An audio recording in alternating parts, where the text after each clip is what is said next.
Ils ont capturé 1 kilo de cafards, les ont divisés en 3 groupes et ont peint chaque groupe d'une couleur différente. Ils se sont ensuite rendus à proximité des tuyaux de transport de fonds de la banque et ont déversé des cafards dans différents tuyaux. Après avoir fait tout cela, sous prétexte d'une amourette secrète, ils ont envoyé un gâteau à la directrice de la salle des coffres.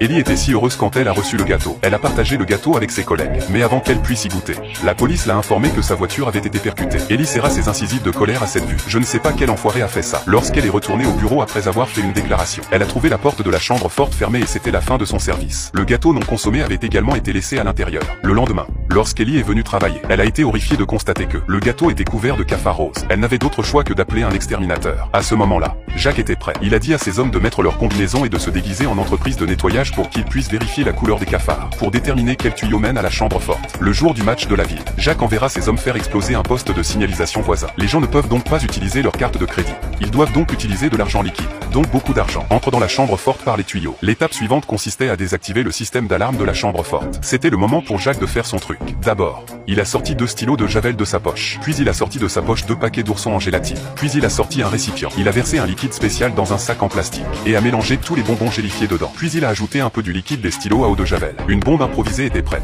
Ses associés sont désorientés face à leur regard sceptique. Jack sort une craie et commence à écrire des formules chimiques sur le mur pour expliquer le principe de la bombe. Les 2 hommes écoutent, incrédules. Cela semblait être la bonne chose à faire. Jack voit qu'ils sont impressionnés par sa sagesse. Il ne dit alors plus de bêtises. Il a simplement enfoncé la bombe dans le tuyau. Mais la bombe ne réagit pas du tout lorsqu'elle arrive au bout du tuyau. Tous les 3 ont voulu voir ce qui se passait. Mais la bombe redescend le long du tuyau et se pose directement sur la poitrine d'Eddie. Ça a fait peur à Eddie. Jack a dû monter et prendre la bombe avec précaution. Après avoir vérifié la bombe, Jack a réalisé qu'il s'agissait d'une fausse alerte. Il a fait quelques ajustements et a inséré la bombe dans le tuyau à nouveau. Cette fois-ci, il n'y a pas eu de problème. La bombe est entrée dans la chambre forte et a explosé sans incident. Jack se précipite pour ordonner à ses hommes de l'autre côté de mettre la machine en marche. Utiliser le ventilateur extracteur pour aspirer les billets hors de la chambre forte. Cette scène spectaculaire ravit tout le monde. Alors qu'ils étaient plongés dans cette atmosphère joyeuse, la fumée de l'explosion de la chambre forte est remontée vers la caisse par les tuyaux. La réceptionniste n'a jamais vu une telle scène. Elle s'est empressée d'appeler ses supérieurs pour faire un rapport. Mais apparemment, l'entreprise n'a pas pris l'affaire au sérieux. Ils ont seulement envoyé 2 gardes pour vérifier la cause. Mais ils ont par hasard vu les prisonniers transporter discrètement de l'argent vers l'extérieur. C'était embarrassant. Mais heureusement, les 2 gardes intelligents n'ont rien pensé de mal. Ils ont pensé que le sac était plein de déchets. Après quelques questions, ils les ont laissés partir. Après une fouille, les agents de sécurité ont finalement trouvé la raison. Il s'est avéré qu'un employé fumait dans la salle des équipements. Il s'agissait d'une fausse alerte. Heureusement, il n'y avait pas de problème avec la chambre forte.